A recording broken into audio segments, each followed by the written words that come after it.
Hello friends, good evening. कैसे हैं आप लोग? आशा करता हूं आप सभी लोग बहुत अच्छे होंगे, स्वस्थ होंगे, मस्त होंगे। आज से क्लासेस आपके स्टार्ट हो रही है, यानी मैथ की क्लासेस स्टार्ट हो रही है। यूपी टेट की क्लासेस आज से हम स्टार्ट कर रहे हैं रात को 9 बजे। ठीक है। सभी छात्रों के डिमांड पर सभी छात्रों ने बहुत सारे छात्रों ने मैसेज किया था कि सर मैथ की क्लासेस स्टार्ट कर दीजिए, जिससे हमें क्या नाम है रिवीजन क्लासेस मिलते रहे। ठीक है ना। तो आज से हम अपनी क्लासेस स्टार्ट कर रहे हैं। सभी लोग रेगुलर 9 बजे अपने टाइम पर आ जाइए, यानी कि मंडे टू सैटरडे आपकी क्लासेस चलेगी। मंडे टू सैटरडे रात 9 बजे आपकी क्लासेस होगी। ठीक है ना। तो सभी यूपी टेट एस्पिरेंट या जो सुपर टेट के एग्ज़ाम क्रैक करना चाहते हैं वो सभी छात्र जुड़ जाइए और आज से अपनी क्लासेस स्टार्ट कर दीजिए। ठीक है। और यूपी टेट की हमारी जो स्ट्रेटजी होगी, यानी मैथ सिखाने की क्या स्ट्रेटजी होगी, उसके बारे में हम आपको डिटेल में बताते हैं। सबसे पहले जो हमारा होगा वो प्रीवियस ईयर पेपर, यानी कि यूपी टेट में जो प्रीवियस ईयर पेपर बेस्ड जो क्वेश्चंस हैं, सबसे पहले हम आपको उसको कराएंगे। यानी कि आपका जो पहला पेपर होगा वो 2020 का, यानी कि 2020 का जो पेपर हुआ था, 2020 में जो पेपर हुआ था उसके क्वेश्चंस को आज हम सॉल्व करेंगे। ठीक है। तो जो छात्र नए हैं चैनल को सब्सक्राइब कर लें, यानी कि सरकारी मैथ क्लासेस को ज्वाइन कर लें। ठीक है। ताकि क्लास की नोटिफिकेशन आपको रेगुलर मिलती रहे। ठीक है। तो चलिए, सबसे पहले आप लोग बिल्कुल बेसिक से ये देखिए कि जो आपके प्रीवियस ईयर पेपर में क्वेश्चंस आए थे, पहले हम उसको सॉल्व करते हैं। उसके बाद हमारी क्या स्ट्रेटजी होगी हम आपको थोड़ा सा और बताना चाहेंगे। उसके बाद जो होगा हम आपको बिल्कुल चैप्टर वाइज, यानी कि जितने भी आपके चैप्टर हैं मैथ के, वो सारे चैप्टर को हम आपको पहले एक सिलेबस का वीडियो देंगे। यानी कि यूपी टेट में जो आपके मैथ के क्वेश्चंस आते हैं वो सारे जितने भी चैप्टर हैं वो सारे चैप्टर को हम आपके साथ शेयर करेंगे। और उसके बाद हम आपको चैप्टर वाइज सारे सिलेबस को कंप्लीट कराएंगे। ठीक है। तो चलिए, देर ना करते हुए अपनी क्लासेस को स्टार्ट करते हैं। तो सभी लोग कमेंट जरूर करिएगा, यानी कि जिसको क्वेश्चंस आ रहा है या नहीं आ रहा है, सभी लोग क्वेश्चन करने का प्रयास करिएगा और अपना अपना आंसर जरूर साझा करिएगा। ठीक है। तो चलिए पहले क्वेश्चन को लेते हैं। पहला क्वेश्चन दिया गया है, किसी आयताकार खेत का विकर्ण 17 मीटर तथा उसका परिमाप 46 मीटर है, तो खेत का क्षेत्रफल होगा। तो इसमें क्या क्या दिया गया है आपको? डायगोनल दिया गया है और आपका पेरीमीटर दिया गया है। आपसे क्या पूछ रहा है? एरिया पूछ रहा है। ठीक है। तो सभी लोग कमेंट करके बताइए क्या होगा इसका आंसर। ठीक है। चलिए हम आपको थोड़ा सा बना देते हैं कि इसमें कैसे क्वेश्चंस पूछा जा रहा है, क्या क्या दिया गया है। जैसे आपका ये डायगोनल दिया गया है, यानी कि जो आपका ये डायगोनल यानी कि विकर्ण जो है वो कितना दिया गया? 17 मीटर दिया गया है। और आपका परिमाप, यानी कि ये जो परिमाप दिया गया है, परिमाप आपका कितना दिया गया है? 46 मीटर दिया गया है। तो आपसे क्षेत्रफल पूछा जा रहा है। तो इसको कैसे आप लगाओगे? जो छात्र लगा लिए हैं वो मैसेज जरूर करें, और जो ना लगा पाए हैं वो लगाने का थोड़ा सा प्रयास करें। ठीक है। देखो, अगर आपको इन सब क्वेश्चंस को नहीं पता है कैसे करना चाहिए, तो एक बार मैं आपको इसको चैप्टर जब आपको पढ़ा दूंगा तो वो सारी चीज़ें आपको क्लियर हो जाएगी। पहले आप सिर्फ थोड़ा सा आप ध्यान देते चलिए, जैसे कि इसमें कुछ छोटे छोटे फॉर्मूलेज होते हैं जिनको आपको पढ़ना पड़ेगा। तो वो मैं आपको अभी ज़्यादा डिटेल में नहीं बताऊंगा, लेकिन जब आपको मैं चैप्टर पढ़ाऊंगा तो चैप्टर में मैं आपको बिल्कुल डिटेल में बताऊंगा। जैसे आयत का क्षेत्रफल किसे कहते हैं? आयत का क्षेत्रफल इक्वल टू होता है लंबाई गुणे चौड़ाई, यानी एल इंटू बी होता है। और इसका परिमाप क्या होता है? तो परिमाप के बारे में अगर आपसे पूछता है तो परिमाप के बारे में आपको बताओ, टू ब्रैकेट में एल प्लस बी हो जाएगा। तो ऐसे ही करके जो आपका क्षेत्रफल के बारे में बताई दिया, एल इंटू बी होता है। परिमाप के बारे में ये होता है, और विकर्ण के बारे में पूछेगा तो वो भी सारी चीज़ें हम आपको चैप्टर में सारी जानकारी देंगे। ठीक है ना। तो चलिए इसको सॉल्व करते हैं। इसको सॉल्व कैसे करेंगे? देखो, इसका क्या दिया गया है? परिमाप कितना दिया गया? 46 मीटर दिया गया है। इसका परिमाप कितना दिया गया? 46 मीटर दिया गया है। तो अगर हम इसको सॉल्व करते हैं तो पहले आयत का परिमाप, यानी कि आयत का जो परिमाप है, आयत का परिमाप का फॉर्मूला हमने क्या आपको बताया? आयत का परिमाप का जो फॉर्मूला हमने बताया, टू ब्रैकेट में एल प्लस बी। ठीक है। तो परिमाप हमारा कितना दिया गया है? परिमाप हमारा दिया गया 46 दिया गया है, तो हम परिमाप पे क्या रख देंगे? 46 रख देंगे। ठीक है। और ये हमारा जो हो जाएगा, टू ब्रैकेट में एल प्लस बी हो जाएगा। टू से इसको डिवाइड कर देंगे, कितना हो जाएगा? 23 हो जाएगा, यानी कि 23 दूना कितना हो जाता है? 46 हो जाता है। यानी एल प्लस बी की वैल्यू कितना आ जाएगा? 23 आ जाएगा। ठीक है। तो आपको इसको ध्यान से करना है, क्योंकि अगर आप ध्यान से नहीं करोगे तो आपको समझ में नहीं आएगा। पहला क्वेश्चन ही थोड़ा सा बड़ा आ गया है, जिसकी वजह से थोड़ा सा समय लग सकता है, तो आप लोग इसको ध्यान से करिएगा, ठीक है ना। आगे हम क्या करते हैं, अब आपको इसका पेरीमीटर जो है आपको निकल कर आ गया, यानी कि एल प्लस बी इसका कितना निकल कर आ गया, एल प्लस बी आपका 23 निकल कर आ गया, ठीक है। अब हमें क्या दिया गया है, विकर्ण दिया गया है। तो अब हम विकर्ण का अगर निकालते हैं तो विकर्ण बराबर क्या होता है, आपको आपने पढ़ा होगा, पाइथागोरस थ्योरम पढ़ा होगा, यानी कि पाइथागोरस थ्योरम में क्या होता है, बेस का स्क्वायर प्लस परपेंडिकुलर के स्क्वायर, हाइपोटेनस का जो फॉर्मूला होता है बेस के स्क्वायर प्लस परपेंडिकुलर के स्क्वायर होता है। तो आपका इसमें क्या दिया गया है, हाइपोटेनस दिया गया है। बेस किसे बोलते हैं, अब आपको ये पता होना चाहिए। बेस आपका जो होता है ये नीचे वाला होता है, परपेंडिकुलर ये होता है जो आपका ये होता है, और आपका जो हाइपोटेनस होता है आपका ये होता है, ठीक है ना। तो अब आप इसको सॉल्व करोगे तो जैसे यहाँ हाइपोटेनस की वैल्यू क्या रख दोगे, 17 रख दोगे, ठीक है। यहाँ पे क्या रख दोगे, हाइपोटेनस की वैल्यू कितना रख दोगे, 17 रख दोगे। तो यानी कि कितना हो जाएगा, 17 का स्क्वायर हो जाएगा, और B square plus P square ये आपका हो जाएगा। तो 17 का अगर आप स्क्वायर करो कितना हो जाएगा, 17 17 में कितना होता है, 289 होता है।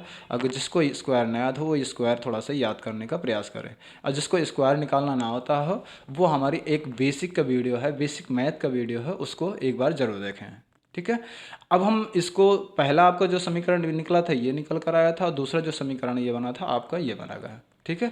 अब समीकरण एक को जब हम दो में रखेंगे तो ये हमारा क्या हो जाएगा, एल प्लस बी का होल स्क्वायर हो जाएगा। एल प्लस बी का अगर हम होल स्क्वायर करेंगे, एल प्लस बी का होल स्क्वायर यानी A square plus B square plus 2ab, ठीक है ना। तो इसी तरह क्या हो जाए, L square plus B square plus 2ab, ठीक है, या 2LB, ए बी नहीं है तो यहाँ पे LB है तो आप 2LB कर दोगे, ठीक है। तो L प्लस बी की वैल्यू कितना आया था, 23 आया था, तो आप यहाँ पे क्या रख दोगे, 23 का स्क्वायर, ठीक है। और L square plus B square की वैल्यू कितना निकल कर आया था, 289, तो 289 कर दोगे प्लस 2L प्लस बी, ठीक है। अब इसको आप सॉल्व करोगे, 23 का स्क्वायर कितना होता है, 23 का स्क्वायर करोगे तो कितना हो जाता है, 529 हो जाता है, और आपका ये 289, ठीक है, प्लस 2L प्लस बी।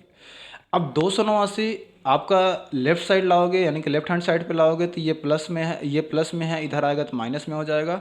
तो 529 माइनस 289 कर दोगे तो आपका कितना आ जाएगा, 240 आ जाएगा। तो 240 ये आ जाएगा, इज इक्वल टू कितना हो जाएगा, 2L प्लस बी, ये तो रहेगा ही रहेगा, ठीक है ना। इसको मैं लाइन कर देता हूँ ताकि आपको समझ में आता रहे, ठीक है।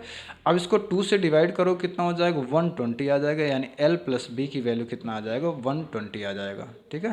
L प्लस बी की वैल्यू कितना आ जाएगा, 120 आपका आ जाएगा। तो आपसे क्षेत्रफल ही पूछा जा रहा था, तो L प्लस बी मतलब क्या होता है, लंबाई गुणे चौड़ाई। तो यानी L प्लस बी, इसका क्षेत्रफल कितना आ जाएगा, 120 आ जाएगा। यानी इसका राइट आंसर कौन सा हो जाएगा, इसका राइट आंसर जो हो जाएगा वो first answer is right answer, ठीक है ना। चलिए नेक्स्ट क्वेश्चन की तरफ मूव करते हैं।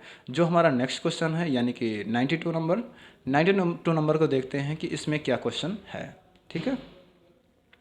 92 क्वेश्चन जो दिया गया है, 2 के पावर -1 और पूरे का होल को पावर -1 के समीकरण से प्राप्त संख्या होगी। ये प्राप्त संख्या क्या है, एक अभाज्य संख्या है, एक सम संख्या है, एक 2 का गुणक है, एक विषम संख्या है। तो इसको सॉल्व करिए, इसका क्या आएगा आप सभी लोग बताइए।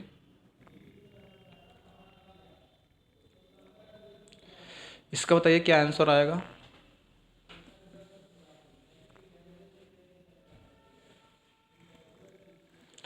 तो सभी लोग कमेंट जरूर करिएगा, क्योंकि देखो जब तक अगर आप कमेंट नहीं करोगे तब तक पता नहीं चलेगा कि हाँ आपको आपको क्वेश्चन आ रहा नहीं आ रहा। क्योंकि देखो जो छात्र करने का प्रयास करेगा उसी का सही होगा, जो करने का ही प्रयास नहीं करेगा उसका कहीं ना कहीं दिक्कत ही रहेगा, ठीक है ना। तो आप सभी लोग करें जरूर क्वेश्चन को, बताइए 92 का सही आंसर कौन सा हो जाएगा, सभी लोग कमेंट करके बताइए।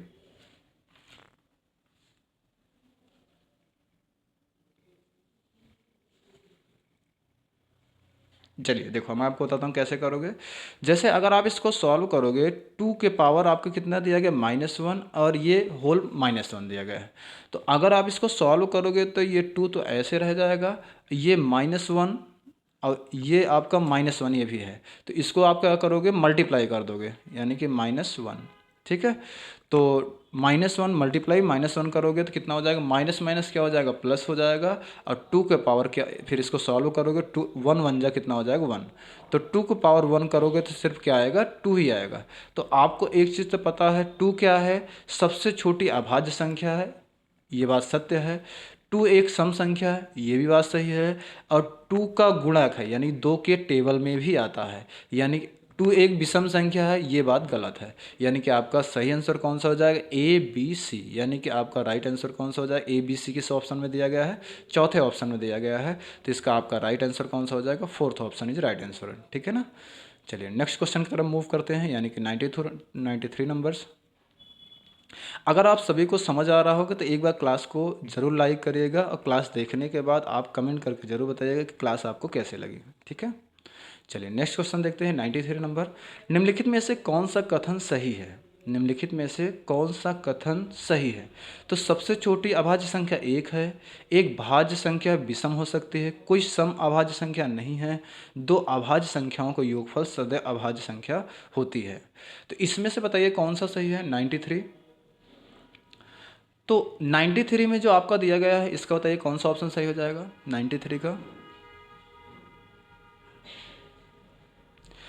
देखो 93 जो है, इसने ये बोला है सबसे छोटी अभाज्य संख्या 1 होती है, ये बात गलत है। अभाज्य संख्या वह होता है जो 1 से डिविजिबल होता है और स्वयं से डिविजिबल होता है, यानी जो 1 से कट जाए और 2 से कट जाए। तो सबसे छोटी अभाज्य संख्या आपको पता ही होगा, सबसे छोटी अभाज्य संख्या कौन सी होती है, 2 होती है।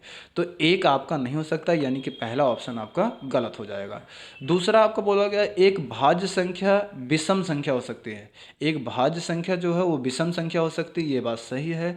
तो भाज्य संख्या क्या होता है, जो 1 से डिविजिबल हो जाए, स्वयं से हो जाए और किसी अन्य से हो जाए। यानी कि अगर आप ये देखते हो तो जैसे 2 के बाद कितना, देखो 2 तो आपकी अभाज्य संख्या है। तो अगर आपसे पूछा जाता है सबसे छोटी भाज्य संख्या, तो सबसे छोटी भाज्य संख्या 4 होती है। उसके बाद क्या होता है, 6 होता है। उसके बाद क्या होता है, 8 होता है। उसके बाद क्या होता है, 9। तो 9 आपका एक विषम संख्या भी है और एक भाज्य संख्या भी है, इसलिए आपका सही आंसर कौन सा हो जाएगा, सेकेंड आंसर आपका राइट आंसर हो जाएगा। ठीक है। तो 93 का आपका सही आंसर बी हो जाएगा। ठीक है। चलो नेक्स्ट चलते हैं, यानी कि 94 नंबर पे। 94 नंबर दिया गया, एक बहुभुज के अंतः एवं बाह्य कोणों का अंतर 60 है, तो बहुभुज में भुजाओं की संख्या कितनी है, ये आपसे पूछा जा रहा है। देखो ये सब जितने भी आपको मैं बता रहा हूँ, यूपी टेट में जितने भी क्वेश्चंस पूछे जाते हैं वो आपके लगभग, मैं आपको बता रहा हूँ, जैसे 30 क्वेश्चन आपके होते हैं। तो इस 30 क्वेश्चन में आपके 30 के 30 पूरे टफ नहीं होते, लगभग 5 क्वेश्चन ऐसे होते हैं जो थोड़े से मतलब टफ होते हैं बस, बाकी ज़्यादा नहीं। बाकी आपके 25 क्वेश्चंस हैं जो हैं वो आप लगभग 30 सेकंड, 40 सेकंड, 50 सेकंड में लगा सकते हैं। अभी मैं आपको समझा रहा हूँ जिसकी वजह से थोड़ा टाइम टेकिंग ज़्यादा हो रहा है। अगर मैं आपको सिर्फ क्वेश्चन लगाने की बात करूँगा तो लगभग आपका 30 सेकंड में क्वेश्चन को सॉल्व किया जा सकता है। ठीक है। चलिए इसको बताइए क्या आ जाएगा इसमें 94। तो सभी लोग कमेंट जरूर करते चलिएगा, ज़्यादा अच्छा रहेगा। ठीक है। एक बहुभुज के अंतः एवं बाह्य कोणों का अंतर 60 है, तो बहुभुज में भुजाओं की संख्या है, इसकी बात आपसे कर रहा है। तो इसको आप कैसे करोगे, बताइए इसको। देखो इसका एक छोटा सा फॉर्मूला है, अगर आप इसको याद कर सकते हो तो आप इसको याद कर लीजिएगा। जैसे इसका छोटा सा जो फॉर्मूला होता है कि बहुभुज के अंतः एवं बाह्य कोणों का एक फॉर्मूला होता है। अगर इसके डिफरेंस का जो फॉर्मूला होता है वो क्या होता है, मैं आपको बता देता हूँ इसको कैसे करोगे।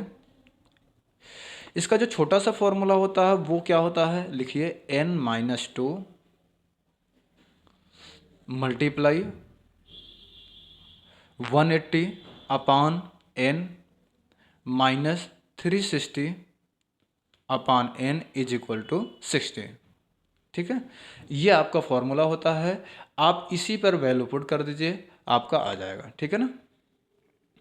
इस पे वैल्यू पुट करोगे तो आप कैसे करोगे, देखो अब इसको सॉल्व करोगे तो कैसे सॉल्व करोगे।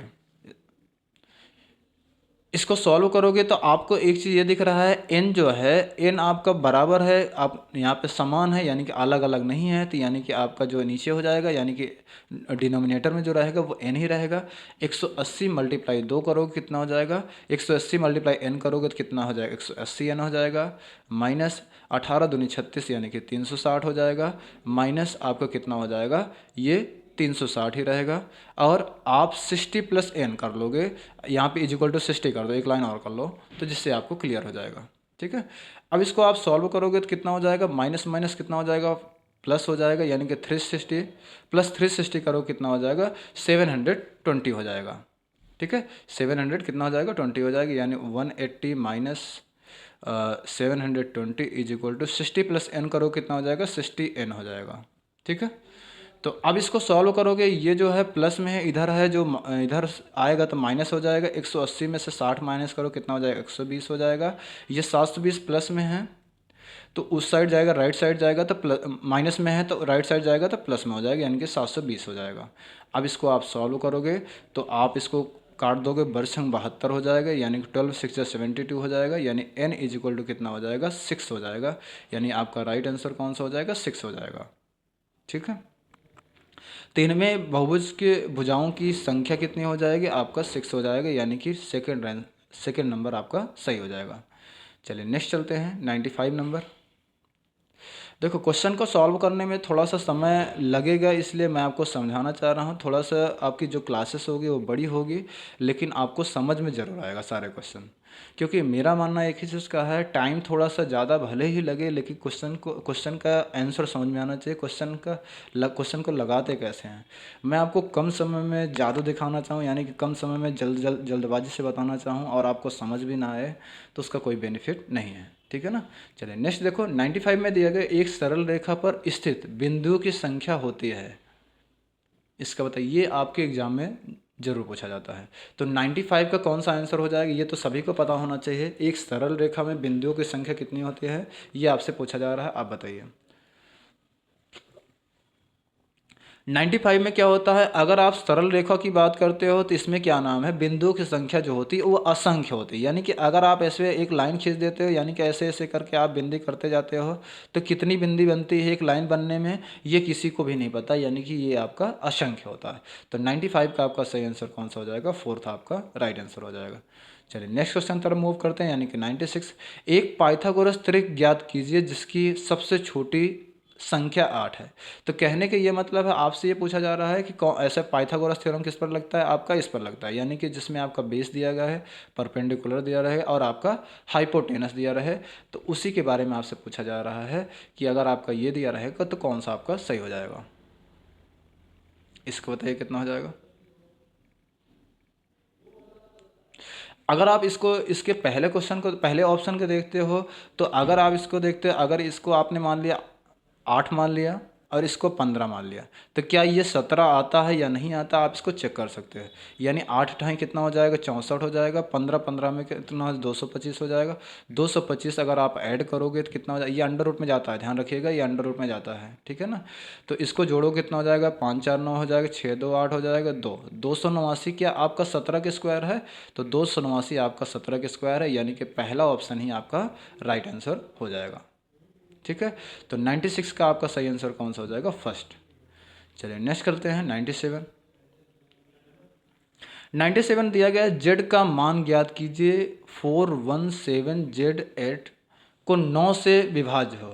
तो 9 से विभाजित होने का जो रूल होता है, सभी संख्याओं को ऐड कर दो, सभी संख्याओं को ऐड कर दो, अगर 9 से डिविजिबल हो जाता है तो वह संख्या आपका 9 से डिविजिबल है, ठीक है, 9 से विभाज्य है। तो आप इसको ऐड करते हो तो 4 1 5 7 5 12 12 8 20, तो 20 आ गया, तो 9 दूनी 18 हो गया, तो 18 9, तीसरा क्या होता है, 9 3 27, तो 20 में 27 जाने के लिए कितना कम है, 7 कम है ना, तो यानी कि 9 3 27, यानी कि अगर 7 और होता तो ये 9 से डिविजिबल हो जाता, तो यानी कि 20 + 7, यानी कि जेड की वैल्यू कितना आ जाएगा, 7 आ जाएगा, तो जेड की वैल्यू 7 होगा। ठीक है, तो नेक्स्ट चलते हैं, आपका राइट आंसर सेकंड हो जाएगा।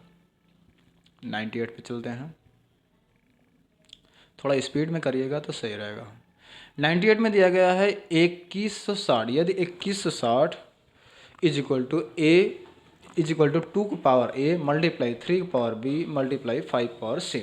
तो कहने का इसका ये मतलब है कि 2160 को अगर हम गुणनखंड करते हैं तो 2 के पावर क्या बनेगा, 3 के पावर क्या बनेगा, 5 के पावर क्या बनेगा, इसी को आपको सॉल्व करना है। तो आप इसको बताइए इसको कैसे करोगे।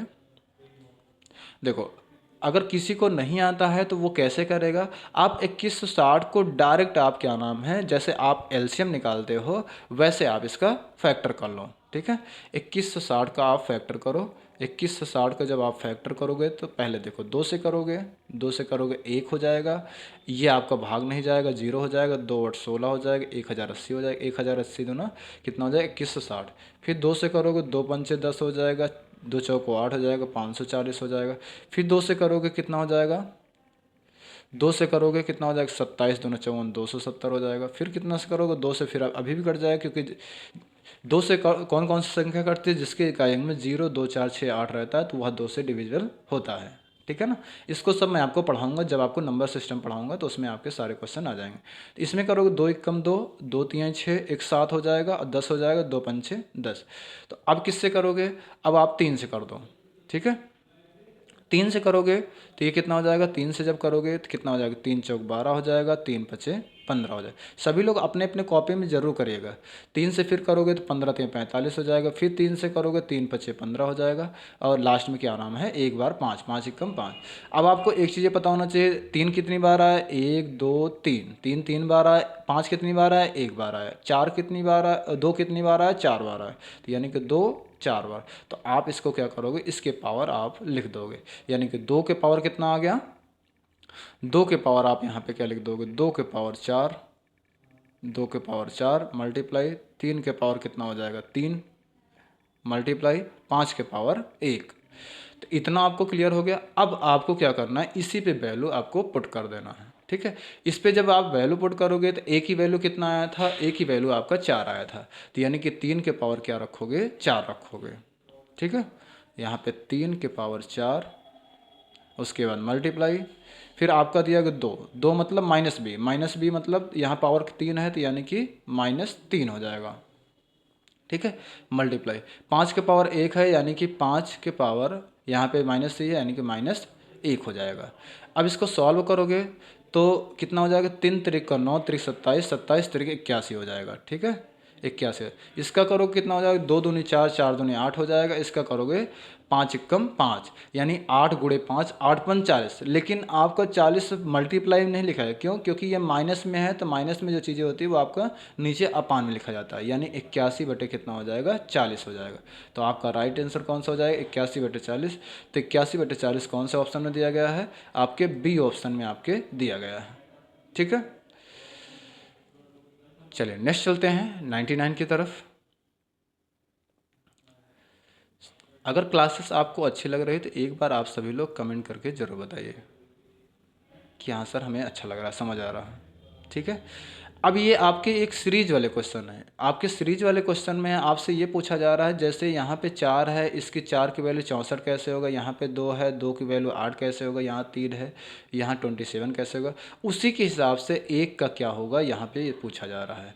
तो आप इसमें देखो 3 का जो है, 3 का क्यूब, 3 त्रिक का 9 त्रिक 27 होता है, 2 का क्यूब 2 दूनी 4, 4 दूनी 8 होता है, इसका 4 चौक 16 चौको 64 होता है। तो इसी तरह क्या नाम है, सबका जब क्यूब है तो 1 का क्यूब करोगे तो 1 का क्यूब क्या होता है, 1 एकम 1 एकम 1। तो यानी इसका सही आंसर कौन सा हो जाएगा, इसका first option is right answer. ठीक है, चलो नेक्स्ट क्वेश्चन की तरफ चलते हैं। इसमें ये बोला जा रहा है किसी बंटन का बहुलक ज्ञात किया जा सकता है, किसी बंटन का बहुलक ज्ञात किया जा सकता है, किसी बंटन का बहुलक ज्ञात किया जा सकता है, इसका कौन सा आंसर सही हो जाएगा। देखो, अगर आपने एक चीज़ देखा होगा, जब आप बंटन बहुलक वाली चीज़ें देखा होगा तो आपने देखा होगा बिल्कुल इस तरीके से बनता है, यानी कि बिल्कुल आयत शेप में बनता है।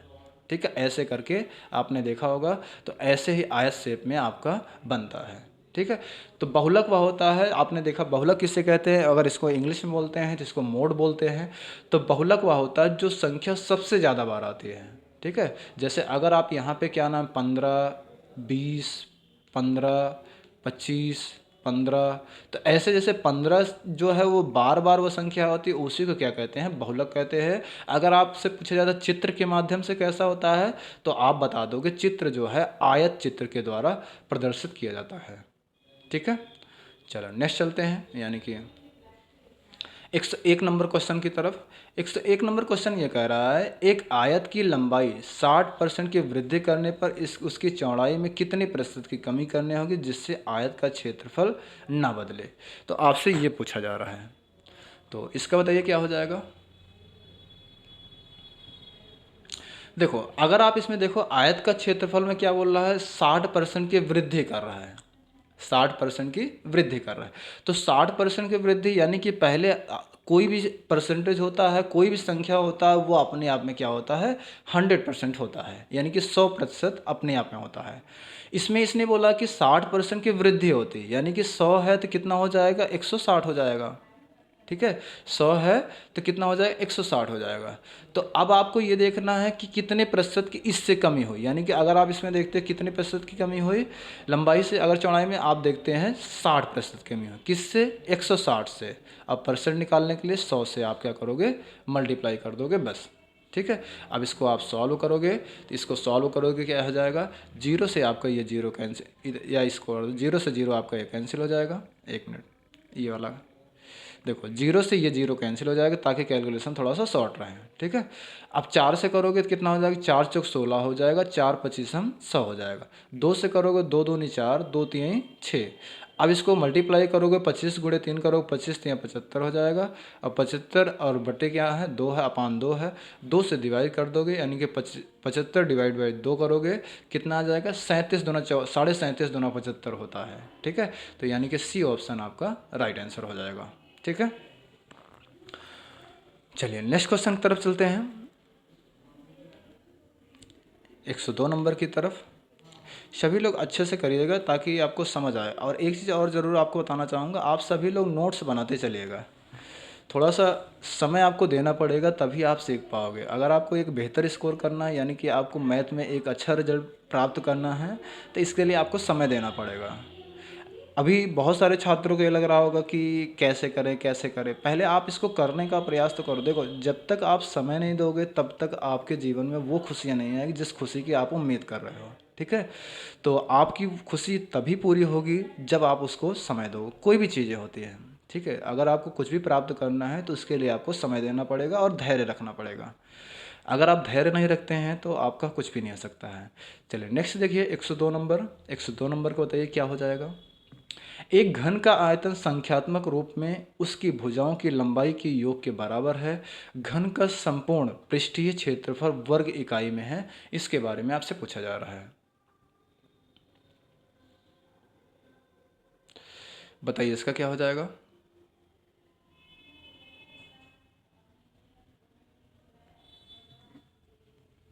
जल्दी से बताइए आप सभी लोग, इसका क्या आ जाएगा। देखो घन का मतलब आपको पता है क्यूब होता है, अगर आपने पढ़ा भी होगा घन का आयतन बराबर क्या होता है, ए क्यूब होता है। ठीक है ना। अब इसमें क्या नाम है, आपसे बोला गया था एक घन का आयतन संख्यात्मक रूप में उसकी लंबाई की भुजाओं की योग के बराबर है। घन का संपूर्ण पृष्ठ क्षेत्रफल वर्ग इकाई में ज्ञात करना है। ठीक है, तो आप देखो घन कैसे बनता है, थोड़ा सा मैं आपको बनाने का प्रयास करता हूँ। देखो इसको कैसे आप घन बनाओगे, बिल्कुल इस तरीके से, ऐसे करोगे, ऐसे ऐसे। देखो चित्र को थोड़ा सा आप बनाने का भी प्रयास करोगे तो जिससे आप चित्र को सीखोगे, और चित्र बनाकर जब आप सीखोगे तो कोई चीज़ें आपको मतलब हमेशा के लिए लाइफ टाइम आपके लिए क्लियर हो जाएगा। ठीक है, अब आप इसमें देखते हो अगर इसको कैसे करोगे। अब घन का आयतन बराबर क्या होता है, घन का आयतन का अगर आप भुजा इसका मानते हो तो भुजा क्या मानते हो, ए मानते हो, आपने पढ़ा ही होगा भुजा क्या मानते हो, ए मानते हो। ठीक है, अब इसमें अगर आप इसको करोगे तो अगर आयतन देखोगे तो कितना हो जाएगा, अगर घन का आयतन बराबर देखोगे तो ये क्या होता है, ए क्यू इज इक्वल टू कितना होता है 12 है। ए से ए अगर आप इसको सॉल्व करोगे तो कितना हो जाएगा, ए से ए अगर सॉल्व करोगे तो कितना हो जाएगा, ए स्क्वायर हो जाएगा। ठीक है, ये आपका कैंसिल हो जाएगा, यानी एक ए कैंसिल हो जाएगा, तो यानी ए स्क्वायर बराबर कितना आ जाएगा, 12 आ जाएगा। ए स्क्वायर इज इक्वल टू कितना आ जाएगा, 12 आ जाएगा। अब आपसे ये पूछ रहा है संपूर्ण आपसे क्या बोला जा रहा है, संपूर्ण पूछ रहा है, संपूर्ण क्षेत्रफल पूछ रहा है। तो संपूर्ण क्षेत्रफल बराबर क्या हो जाएगा, 6a² होता है। तो 6a², संपूर्ण क्षेत्रफल का जो फॉर्मूला होता है, घन के संपूर्ण पृष्ठ का जो क्षेत्रफल होता है वो आपका होता है 6a²। ठीक है, तो a² की जो वैल्यू थी वो कितना था, 12 था। ठीक है, ये 12 था। तो आप क्या करोगे, 6 मल्टीप्लाई क्या करोगे, 12 कर दोगे, यानी कि बर्संग 72 हो जाएगा, यानी कि 72 आपका राइट आंसर हो जाएगा। अब किसी को अगर ये पता ना हो कि हाँ ये 12 आया कैसे, तो आपको पता है क्यूब में क्या नाम है, 12 कोने होते हैं, यानी कि जो आपके 6a जो होता है, तो यानी कि आपको दो दो कोने मिलकर यानी कि 12 कोने बनते हैं। ठीक है ना, तो ये आपका 12a हो जाता है। ठीक है, परिमाप की तरफ देखते हैं, यानी कि पैरीमीटर की तरफ देखते हैं, तो 12a आपका हो जाता है। ठीक है ना, इसलिए आपका हमने यहाँ पे 12a लिखा है। जैसे आपने पढ़ा भी होगा कि आयत का ऐसे वर्ग का आपने जब पढ़ा है, तो ए ये होता है, ए होता है, ए होता है, ए मतलब चारों भुजाएं ए होती है। तो चारों को जब हम जोड़ देते हैं तो क्या हो जाता है, 4a हो जाता है। इसी तरह इन सारे को अब जब ए रखेंगे, प्रदर्शित करेंगे, तो कितना हो जाएगा, 12a हो जाएगा। ठीक है, ये मत सोचिएगा 12a कहाँ से आया। चलिए, इसका सही आंसर कौन सा हो जाएगा, आपका 2 नंबर आपका सही हो जाएगा। चलिए नेक्स्ट क्वेश्चन की तरफ चलते हैं, यानी कि आपका 103 नंबर। 103 नंबर में ये दिया गया है, वर्ष 2018 में अमित का वेतन 1,26,500 है। वर्ष 2016 में उसका वेतन प्रतिवर्ष क्रमशः 10% व 15% बढ़कर वर्ष 2018 के वेतन तक पहुंच गया। वर्ष 2016 में उसका वेतन कितना था, ये आपसे पूछा जा रहा है। चलिए इसको बताइए कितना हो जाएगा। देखो, 2016 में हमें वेतन नहीं पता था कितना था, तो हम इसको क्या मान लेंगे, x मान लेंगे। और पहले कितना, प्रतिवर्ष कितना, पहले 10% बढ़ा है, फिर 15% बढ़ा है। ठीक है, पहले कितना बढ़ा है, 10%, दोबारा कितना बढ़ा है, 15%। तो मान लीजिए आपका जो वेतन पहले क्या था, 2016 में एक्स रुपये था, इसमें 10% बढ़ा तो 100 में ही बढ़ता है। तो अगर 100% ये अपने आप में हमेशा रहता है, और 10% बढ़ा है तो कितना हो जाएगा, 110/100 हो जाएगा। दूसरे वर्ष कितना बढ़ा है, 15%, यानी कि 115/100। और कितना हो जाता बढ़ने के बाद, 1,26,500 आपका बढ़ने के बाद हो जाता है। ठीक है, बस आपको इसको सॉल्व कर लेना है। इसको सॉल्व कर लोगे तो आपका आंसर आ जाएगा। सॉल्व कैसे होगा वो मैं आपको बता देता हूँ। x = निकालोगे तो ये क्रॉस मल्टीप्लाई कर लो, या आपको छोटा करना है तो छोटा भी कर सकते हो, अगर आपको डायरेक्ट सॉल्व करना है तो डायरेक्ट भी सॉल्व कर सकते हो। ठीक है, जैसे ये कैसे हो जाएगा, 1,26,500 गुणे ये 100 × 100 हो जाएगा, क्योंकि क्रॉस मल्टीप्लाई हम कर रहे हैं। अपान में कितना हो जाएगा, 110 × 115। बस आप इसको डिवाइड कर दोगे, डिवाइड करने के बाद आपका आंसर आ जाएगा। तो डिवाइड करने के बाद जो आपका आंसर आएगा वो आपका थर्ड ऑप्शन आपका सही हो जाएगा। ठीक है, तो आपका राइट आंसर सी हो जाएगा। ठीक, चलिए नेक्स्ट चलते हैं, क्योंकि कैलकुलेशन आपको खुद से करना है। जब तक आप खुद से कैलकुलेशन नहीं सीखोगे तब तक आपको समझ नहीं आएगा। इसमें बोला गया दो संख्याओं का HCF 6 तथा LCM 432 है। यदि एक संख्या 48 है तो दूसरी संख्या क्या होगी, इसका बताइए क्या करोगे, कैसे करोगे। आपने ये पढ़ा होगा, अगर पहले पढ़ा होगा कि जब आपके पास ऐसे क्वेश्चंस आ जाते हैं, यानी एलसीएम HCF दिया रहे, एलसीएम दिया रहे, पहली संख्या दिया रहे, दूसरी संख्या दिया रहे, तो आपने एक फॉर्मूला पढ़ा होगा कि फर्स्ट संख्या मल्टीप्लाई सेकेंड संख्या = LCM × HCF, ये आपका फॉर्मूला होता है। तो आपके सामने पहली संख्या कितना दिया गया, 48 दिया गया है। आपसे दूसरी संख्या पूछा जा रहा है, दूसरी संख्या को ऐसे रहने दोगे। एलसीएम कितना दिया गया, 432, और HCF कितना दिया गया, 6। तो ये 432 रख दोगे और ये आपका 6 रख दोगे। अब इसको सॉल्व करोगे तो क्या हो जाएगा, ये 48 अपान में आ जाएगा, क्योंकि यहाँ से आपका हट के यहाँ पे आ जाएगा अपान में, क्योंकि मल्टीप्लाई में है इसलिए डिवाइड में जा रहा है। 6 से डिवाइड करो कितनी बार जाएगा, 8 बार जाएगा। और इसको करोगे तो कितना हो जाएगा, 8 × 5 = 40 हो जाएगा, और 3 बचेगा, तो 8 × 4 = 32, यानी कि 54 आपका राइट आंसर हो जाएगा। तो आपका इसका सही आंसर कौन सा हो जाएगा, थर्ड ऑप्शन राइट आंसर हो जाएगा। ठीक है, चलो नेक्स्ट चलते हैं।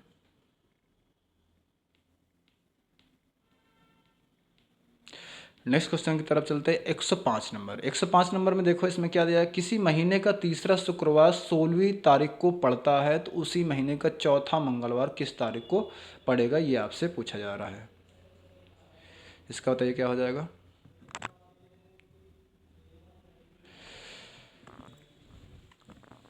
कोई भी वो महीना ले लो, आप कैसे करो, कोई भी वो महीना ले, किसी महीने का तीसरा शुक्रवार 16वीं तारीख को पड़ता है, तो उसी महीने का चौथा मंगलवार किस तारीख को पड़ेगा, ये आपसे पूछा जा रहा है।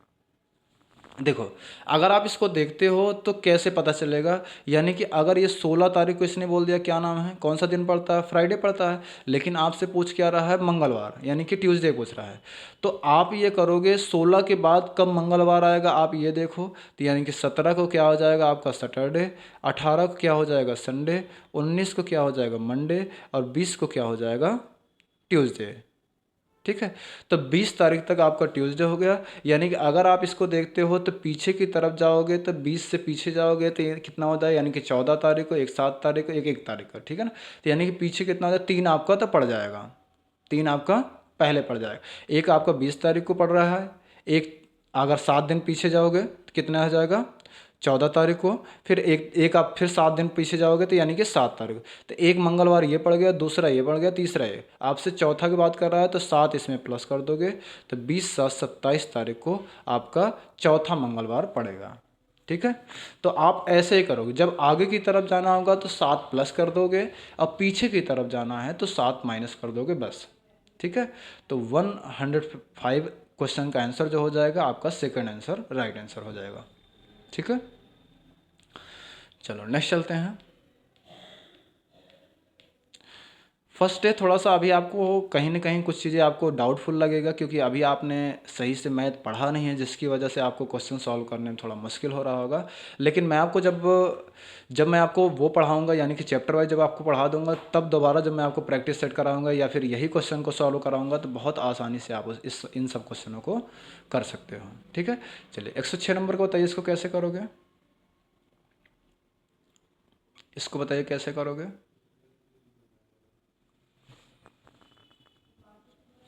फटाफट सभी लोग बताइए।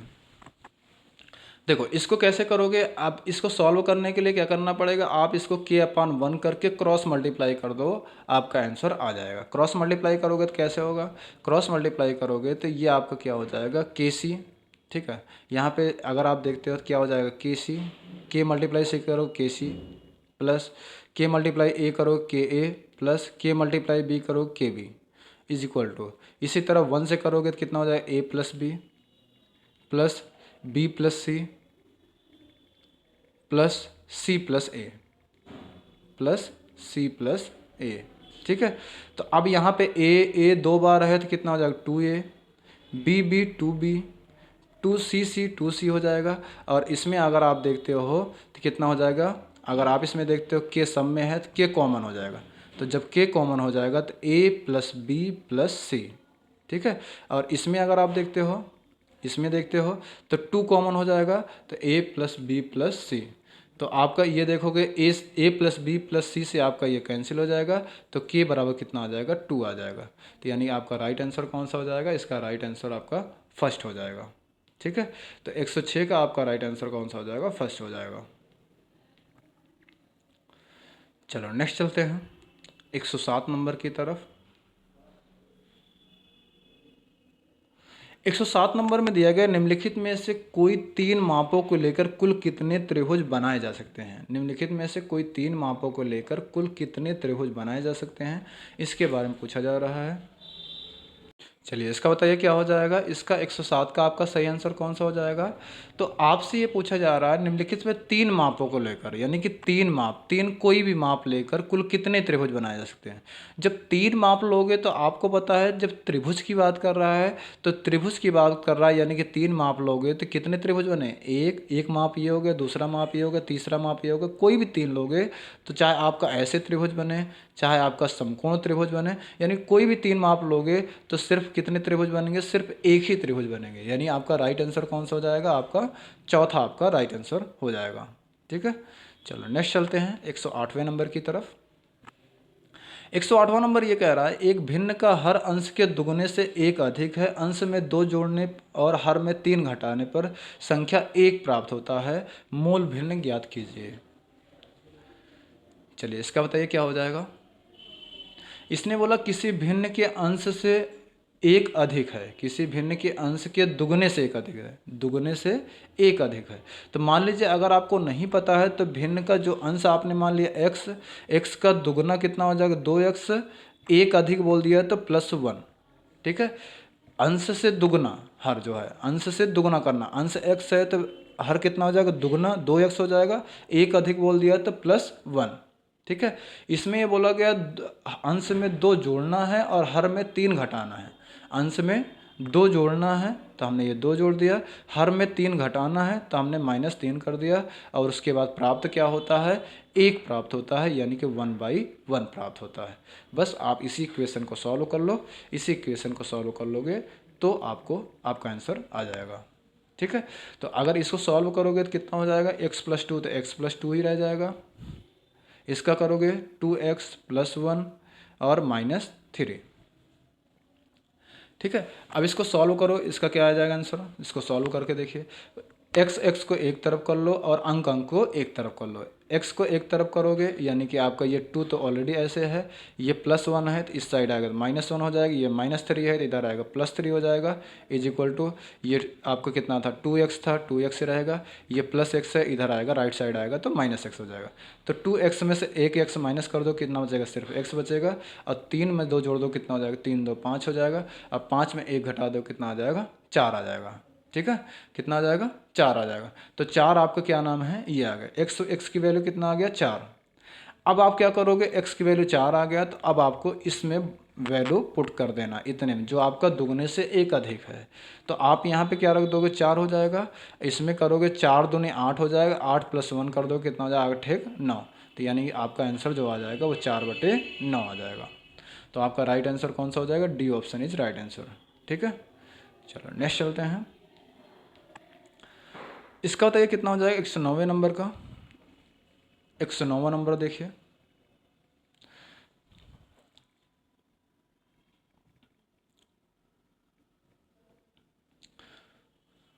इसका बताइए कितना हो जाएगा। देखो इसको सॉल्व करोगे, इसमें क्या लगा बार पहले लगा हुआ है, 13 में से पहले बार वाले को ही सॉल्व करेंगे, यानी कि बोर्ड मास में क्या होता है अगर वी बोर्ड मास, वी मतलब वेनिकुलम बार, पहले अगर बार है तो वेनिकुलम बार, फिर उसके बाद ब्रैकेट बार, फिर उसके बाद ऑफ, फिर डिवाइड, फिर मल्टीप्लाई, फिर उसके बाद एडिशन, लास्ट में आपका सब्सट्रैक्शन। तो आप इसमें देखोगे 13 में से 7 घटाओ कितना हो जाएगा 6 हो जाएगा, 6 से डिवाइड करो कितना हो जाएगा 6 × 4 = 24 हो जाएगा। अब ये माइनस है ये +4 है, तो -8 में से 4 घटा दो कितना हो जाएगा -4 हो जाएगा, ठीक है। अब यहाँ पे माइनस है, यहाँ ये माइनस है, माइनस माइनस क्या हो जाएगा प्लस हो जाएगा, और ये आपका -9 रहेगा। तो -9 में से 4 घटा दो कितना हो जाएगा -5 हो जाएगा। तो यानी कि आपका राइट आंसर कौन सा हो जाएगा, इसका फर्स्ट ऑप्शन राइट आंसर है, ठीक है। चलिए बहुत सारे लोग को क्वेश्चन सही भी हो रहा है, लेकिन सारे क्वेश्चन नहीं सही हो रहे हैं, लेकिन कुछ क्वेश्चन सही हो रहे हैं। चलिए नेक्स्ट देखते हैं 10वें नंबर की तरफ। इसमें बोला गया यदि मासा A 8 है इज इक्वल टू 4 है और लासा A, 8 इज इक्वल टू 24 है, तो आपसे पूछ रहा है A का मान क्या होगा, ठीक है। तो A का मान आपसे पूछा जा रहा है, तो आप इसको बताइए। अब इसमें आप ऐसे कर सकते हो, फर्स्ट संख्या मल्टीप्लाई सेकंड संख्या is equal to LCM into HCF, LCM into HCF। तो आपका एलसीएम कितना दिया गया 24 दिया गया, तो आप यहाँ पे 24 रख दोगे, और आपका HCF कितना दिया गया 4 दिया गया, 4 रख दोगे। आपका एक संख्या मान लीजिए कितना दिया गया है, एक संख्या आपका 8 है तो आप 8 रख दोगे, एक संख्या आपको कितना है 8 है तो 8 रख दोगे। बस आप इसको सॉल्व कर लो, 8 × 3 = 24 हो जाएगा और 3 × 4 = 12 हो जाएगा। तो यानी आपका राइट आंसर कौन सा हो जाएगा 12, यानी A की वैल्यू कितना आ जाएगा 12 आ जाएगा, ठीक है। चलिए नेक्स्ट चलते हैं, यानी 111 नंबर की तरफ।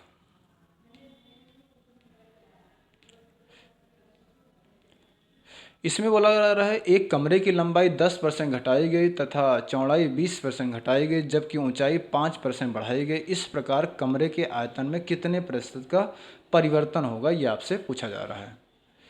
तो आप सभी लोग थोड़ा सा स्पीड बना के चलिए ताकि हम जल्द से जल्द क्वेश्चन को सारे सॉल्व कर सकें, ठीक है ना। अब आपको एक चीज़ ये पता होना चाहिए, अगर आपको जैसे नहीं पता है कि यानी कि कमरे की लंबाई कितनी थी, कितना बढ़ाई जाए, कितनी घटाई जाए, तो आप सीधा सीधा मानोगे जब भी आपको परसेंटेज की बात करता है तो परसेंटेज अपने आप में क्या होता है 100% होता है, कोई भी संख्या अपने आप में क्या होता है, 100% होता है। अगर इसमें 10% घटाई जा रही है तो 100 में से 10 घटाओ कितना हो जाएगा, 90, 90/100 हो जाएगा, मल्टीप्लाई। फिर 20% घटाई जा रही थी यानी कि 80/100। फिर उसके बाद इसने बोला 5% बढ़ाई जा रही है यानी 105/100 हो जाएगा। ठीक है, बस आप इसी को सॉल्व कर लोगे। इसको सॉल्व करने के बाद जो भी आएगा उसको आप क्या करोगे, 100 से माइनस कर दोगे। बस सॉल्व कैसे होगा आपको पता है, इसको डिवाइड कर लोगे यानी कि जैसे ये 100 से ये 100 कैंसिल हो गया, 1 0 से 1 0 ये कैंसिल हो गया, 1 0 से 1 0 कैंसिल ये हो गया, 9 8 72 हो जाएगा। 72 गुणे 105 कर दोगे तो 72 गुणे 105 कर दोगे तो कितना हो जाएगा, 7560, 7560 हो जाएगा। और डिवाइड कितना है, 100 है, 1 0 से 1 0 ये कैंसिल हो जाएगा। आप इसको क्या नाम है पॉइंट में करोगे तो कितना हो जाएगा, 75.6 हो जाएगा। और 100 में से 75.6 माइनस कर दोगे तो कितना आ जाएगा, 24.6 आपका राइट आंसर हो जाएगा। 24.46 नहीं, 24.4। तो आपका कितना हो जाएगा, बी ऑप्शन आपका राइट आंसर हो जाएगा। ठीक है, चलिए नेक्स्ट देखते हैं। बस थोड़ा सा और बचा है, 100 क्या नाम है लास्ट आपका हो रहा है, बस थोड़ा सा और है, 120 नंबर तक है बस।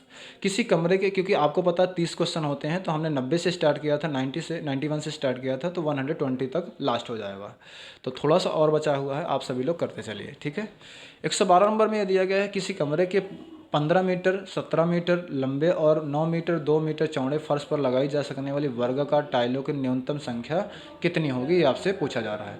तो अब आप इसको देखोगे तो कैसे, ये तो आपका मीटर में दिया गया है, ये आपका सेंटीमीटर में दिया गया है, ये आपका मीटर में दिया गया, ये आपका सेंटीमीटर में दिया गया है। तो बस आप इसको मीटर और सेंटीमीटर को, मीटर वाले को सेंटीमीटर में कन्वर्ट कर लो। तो अगर 1 मीटर में कितने में सेंटीमीटर होते हैं, 100 सेंटीमीटर होते हैं।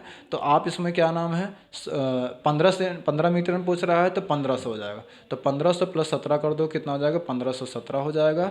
और इसका करो 9 मीटर में कितना होता है, 900 होता है, और 2 सेंटीमीटर है तो हो जाएगा यानी कि 902 सेंटीमीटर हो जाएगा। ठीक है, अब आपसे ये पूछा जा रहा है, अब आपसे ये पूछा जा रहा है कि वर्गाकार टाइल, वर्गाकार जब टाइल की बात करेगा तो आप क्या करोगे, इन दोनों का एलसीएम इन दोनों का क्या नाम एचसीएफ निकाल लोगे।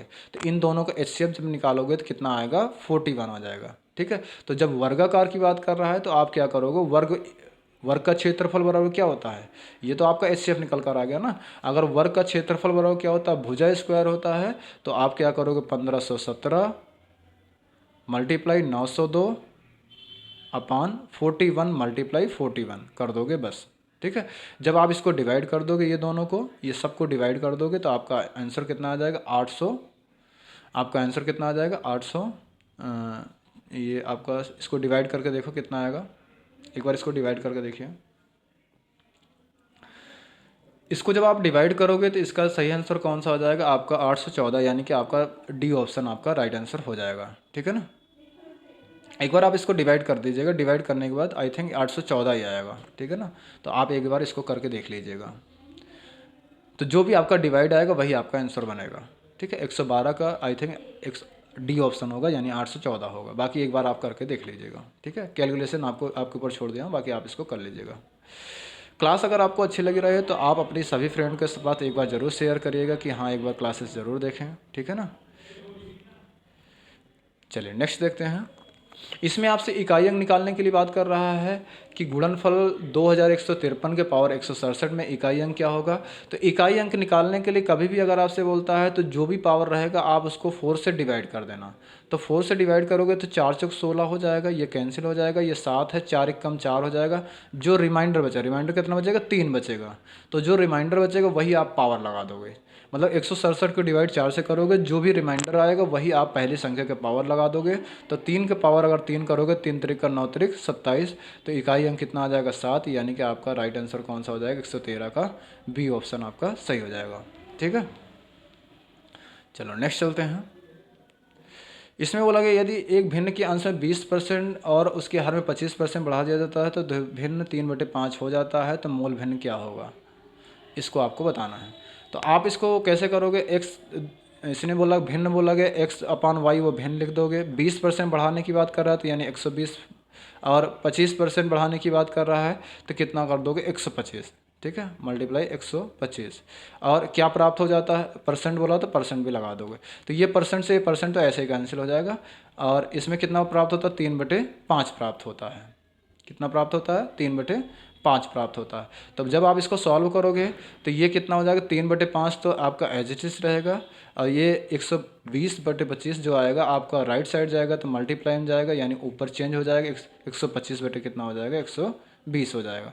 इसको डिवाइड करोगे तो कितना हो जाएगा, 5 से करोगे 25 पंचे 125 होता है, 3 से करोगे 30 चौका 120 होता है, 40 हो जाएगा, यानी कि 3 चौक 12 हो जाएगा ना, 40 हो जाएगा, 5 पचम 25 और 5 अठे 40, यानी कि 518 आपका राइट आंसर हो जाएगा, यानी कि पहला ऑप्शन आपका राइट हो जाएगा। ठीक है, चलिए नेक्स्ट चलते हैं। बस लास्ट से चल रहा है, सभी लोग लास्ट तक बने रहें ताकि हमारी क्लासेस अच्छे से चलते। चलिए नेक्स्ट देखते हैं। 8 से भाज्य होने वाली संख्या है, यानी 8 से कौन कौन सी संख्या विभाज्य हो जाएगी, आपसे ये पूछा जा रहा है। तो जो विभाजित होने का नियम है भाई, मैंने आपसे बताया था, अगर आप, मैं आपको आगे क्लास में बताऊंगा, जब आपकी नंबर सिस्टम क्लासेस होगी उसमें मैं आपको बताऊंगा कौन सी संख्या किससे डिविजल होती है, यानी कि 2 से, 3 से, 4 से, 5 से, 6 से, 7 से, 8 से, 11 से, किसी भी संख्या से अगर आपको डिविजल चेक करना है तो मैं आपको बिल्कुल शॉर्ट मेथड से बता दूंगा, जिससे आपको पता चल जाएगा। अगर 8 वाला रूल पूछता है तो लास्ट के 3 डिजिट को आपको चेक करना है, लास्ट के 3 डिजिट अगर 8 से डिविजिबल हैं तो वह संख्या 8 से डिविजिबल हो जाएगा। ठीक है, तो आप इसमें देखोगे तो इसका कौन सा आ जाएगा सही आंसर, आप इसको देखो कौन कौन सा डिविजिबल है, आपको ये चेक करना। इसको अगर चेक करोगे 8 त्रिक 24, ये 30 बार जाएगा, यानी कि ये तो कैंसिल हो जाएगा, ये सही हो जाएगा। लेकिन इसको देखोगे तो ये कैंसिल नहीं होगा, क्योंकि 8 दूनी 16, 6 22 हो जाएगा, 60 हो जाएगा, 8 अट्ठाईस 64 हो जाएगा, 8 से 56, ये तो कैंसिल नहीं होगा। इसको करोगे तो ये भी आपका कैंसिल नहीं होगा, क्योंकि 8 इकन्नम 8 4 22 44, 44 8 के टेबल में नहीं आता है। लेकिन 8 इकन्नम 8 4 12 48 हो जाए, 8 छंग 48, यानी कि आपका पहला और तीसरा दोनों डिविजिबल है, इसलिए आपका राइट आंसर कौन सा हो जाएगा, फर्स्ट एंड थर्ड, यानी कि थर्ड ऑप्शन आपका सही है, पहला और तीसरा। ठीक है, चलो नेक्स्ट चलते हैं। 116 नंबर। एक त्रिभुज का प्रिज्म में कितने शीर्ष होते हैं ये आपको बताना है। 116 का आपको बताना है कैसे होता है। देखो, जब भी अगर आपको प्रिज्म की बात करता है तो प्रिज्म में आपको सिर्फ इतना ही बताना है, एक त्रिभुज में प्रिज्म में कितने शीर्ष होते हैं ये आपसे पूछा जाएगा। तो इसमें होता है कि प्रिज्म के आधार पर भुजाओं की संख्या मल्टीप्लाई 2 कर देते हैं बस। ठीक है, तो आपसे त्रिभुजाकार की बात कर रहा है तो 3 गुणे 2 कर दोगे बस। ठीक है, तो कितना हो जाएगा, 3 दूनी 6, यानी कि आपका राइट आंसर कौन सा हो जाएगा, 6 हो जाएगा। ठीक है, चलो नेक्स्ट चलते हैं। 117 नंबर। बस 3 क्वेश्चन और बचे हैं, इस 3 क्वेश्चन को हम सॉल्व करते हैं।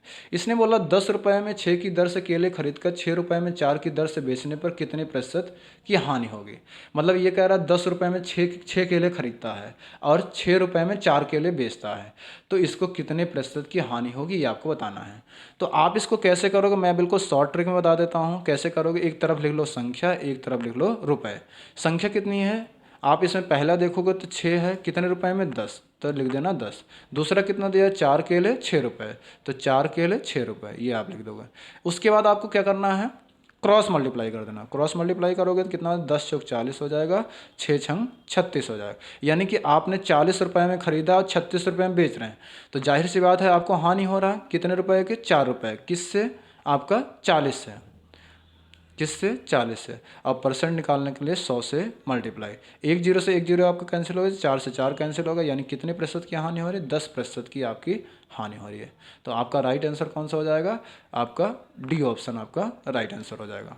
तो सभी लोग आप इसी तरह करो, यानी एक तरफ केलों की संख्या एक तरफ रुपये कर लेना बस, बाकी आप क्रॉस मल्टीप्लाई करोगे तो आपका आंसर आ जाएगा। चलो लास्ट चलते हैं, लास्ट कह रहा हूँ, अभी 3 क्वेश्चन और है। 118 नंबर की तरफ मूव करते हैं। आपसे पूछ रहा है एक ग्राम को आपसे पूछ रहा है किलोग्राम में चेंज करना है, तो कौन कौन सा आपका ऑप्शन बन सकता है ये आपसे पूछा जा रहा है, इसका बताइए।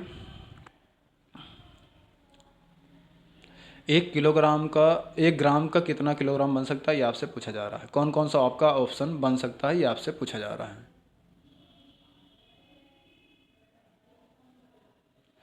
चलिए इसको बताइए फटाफट।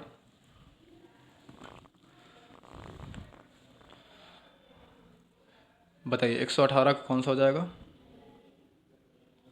देखो, अगर आप इसको करोगे तो कौन कौन सा हो जाता है, आप इसको देखो। 118 का जो आपका है कौन सा आंसर सही हो जाएगा? देखो 1 ग्राम, अगर 1 किलोग्राम में अगर आप देखते हैं किलोग्राम से ग्राम की तरफ जाते, जैसे मैं आपको बता देता हूँ एक छोटा सा ट्रिक। कल हम देखेंगे मूवी, देख चुके और मूवी, मैं आपको बताता हूँ। कल हम देखेंगे मूवी, देख चुके मूवी, एक शॉर्ट ट्रिक है। जैसे के मतलब होता है किलो, एच मतलब होता है हेक्टो, डी मतलब डेका, एम मतलब मीटर, डी मतलब डेसीमीटर, सी मतलब सेंटीमीटर, एम मतलब मिलीमीटर। अब आप उसको मीटर से जब आपको आप मीटर की जगह ग्राम भी कर सकते हो, यानी कि किलोग्राम, हेक्टोग्राम, डेकाग्राम, ग्राम, डेसीग्राम, सेंटीग्राम, मिलीग्राम। अगर आप ग्राम से किलोग्राम की तरफ जाते हैं तो 1/, आपको 1000 करना पड़ेगा। 1/1000 क्यों? एक इसको मानो 1 0 2 0 3 0, यानी जितना जहाँ से बोलेगा वहाँ उसकी वैल्यू 1 मानोगे, जहाँ तक जाने के लिए बोलेगा उतने 0 लगा दोगे। तो यानी 1/1000 ये तो आपको ऑप्शन में दिया गया है। और अगर आपको मैंने बोला था जब नीचे इसको करो, ये 10 का क्यूब भी है, 10 दाम 100 दाम 1000, यानी 1/10 है। अगर आप ऊपर ले जाओगे तो 10 के पावर -3 भी आप इसको लिख सकते हो, यानी कि आपका ए और बी दोनों सही है। बाकी आपका ये गलत है, ये गलत है, आपका सेकंड ऑप्शन आपका राइट आंसर हो जाएगा। ठीक है, चलिए नेक्स्ट चलते हैं। 119 नंबर, 119 नंबर में ये आपसे पूछा जा रहा है 0.01 का होल स्क्वायर को प्रतिशत के रूप में लिखने पर मान क्या होगा, ये आपसे पूछा जा रहा है। इसको आप चेंज करके देखोगे क्या हो जाएगा। देखो अगर आप इसको मल्टीप्लाई करोगे 0.01 का मल्टीप्लाई 0.01, ठीक है, एक का तो एक ही होगा, यानी कि 2 अंक, 2 2 4 अंक, तो 4 अंक बाद 0 लगेगा, यानी 1 हो जाएगा, 2 हो जाएगा, 3 हो जाएगा, ये 4 अंक बाद आपका ये 0 दशमलव लगेगा। तो आपका एक मान तो ये हो जाएगा। अगर इसको आप चेंज करोगे तो आप इसको चेंज भी कर सकते हो, पॉइंट हटाओगे तो कितना हो जाएगा, ये पॉइंट हटाओगे तो पॉइंट का स्थान पे 1 हो जाएगा, 2 2 4, 1/, आपका 10,000, तो आपका ये हो जाएगा। अब इसमें आप इसको आपसे बोला प्रतिशत के रूप में चेंज करो, तो प्रतिशत के रूप में चेंज करोगे तो 100 से मल्टीप्लाई करोगे, 2 0 से 2 0 कैंसिल हो जाएगा। मैंने आपको बताया था प्रतिशत हटाने के लिए 100 से डिवाइड, प्रतिशत लगाने के लिए 100 से मल्टीप्लाई, तो यानी 1/, कितना आ जाएगा 100, तो 1/100 प्रतिशत आपका ये आ जाएगा। ठीक है, 1/100 प्रतिशत ये आ जाएगा, तो आपका 1/100 प्रतिशत एक ऑप्शन ये मिल गया। अब 1/100 को आप ये भी लिख सकते हो, 2 0 है, 2 अंक बाद दशमलव, ठीक है, तो 0.01 भी प्रतिशत हो जाएगा, यानी ए और डी दोनों सही है। तो ए और डी कौन से ऑप्शन में दिया गया है? ए और डी आपका थर्ड ऑप्शन में दिया गया है, तो आपका राइट आंसर कौन सा हो जाएगा? ए और डी। ठीक है, चलिए आज का लास्ट क्वेश्चन जो दिया गया है, दो संख्याओं का अंतर तथा गुणनफल क्रमशः 5 तथा 36 हो तो उनके व्युत्क्रम का अंतर क्या होगा, ये आपसे पूछा जा रहा है।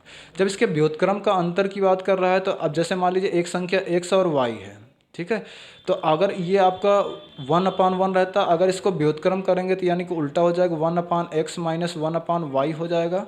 अब इसका अगर एलसीएम लोगे तो कितना एक्स वाई हो जाएगा, x से डिवाइड करोगे x कैंसिल, यानी कि y से डिवाइड करोगे y कैंसिल, यानी x माइनस वाई बचेगा। तो x माइनस वाई की वैल्यू कितना दिया गया है, अंतर कितना दिया गया 5, और गुणनफल कितना दिया गया 36, तो यानी कितना हो जाएगा, x माइनस वाई की वैल्यू क्या रख दोगे 5 और अपान कितना रख दोगे 36, तो यानी कि आपका राइट आंसर कितना हो जाएगा 5/36। ठीक है, तो ये आपके 30 क्वेश्चन को हमने आज कंप्लीट किया। क्लासेस आपको कैसे लगी आप सभी लोग ज़रूर बताइएगा। तो मैं आपको बहुत जल्द पहले आपको 1-2 और आपको प्रीवियस ईयर पेपर करा दूंगा, उसके बाद हम आपको ये जैसे चैप्टर वाइज हमने आपसे लिखा है, चैप्टर वाइज हम आपको पढ़ाएंगे। तो इस बार आपका मैथ में बहुत अच्छा स्कोर आएगा। बस आप इतना ही ध्यान रखिए, आप रेगुलर को क्लासेस लीजिए और रेगुलर क्लासेस लीजिए और अपने क्या नाम है प्रॉपर नोट्स बनाते चलिए। और जो छात्र नए हैं वो सरकारी मैथ क्लासेस को एक बार अपने यूट्यूब चैनल पर सब्सक्राइब कर लें, ठीक है, और बेल आइकन ज़रूर दबा दें ताकि आपको क्लास की नोटिफिकेशन मिलते रहे। और आपके लिए एक चीज़ और है, मैं आपको जैसे UP TET special e book, मतलब जो भी आपके चैप्टर कराए जा रहे हैं और आपको चैप्टर की प्रैक्टिस करने के लिए मैं आपको एक यानी कि सॉफ्ट जो बुक होती है वो भी मैं आपके पास शेयर करूँगा टेलीग्राम पे। ठीक है, चलिए फिर आज की क्लास के लिए बस इतना ही रखते हैं। क्लास कैसे लगी आप सभी लोग ज़रूर कमेंट करके बताइएगा। अगर क्लासेस अच्छी लगेगी तभी हम नेक्स्ट क्लास आपके लिए लेकर आएंगे, तो आप एक बार कमेंट करके ज़रूर बताइएगा। ठीक है, चलिए, थैंक्स फॉर वॉचिंग, जय हिंद।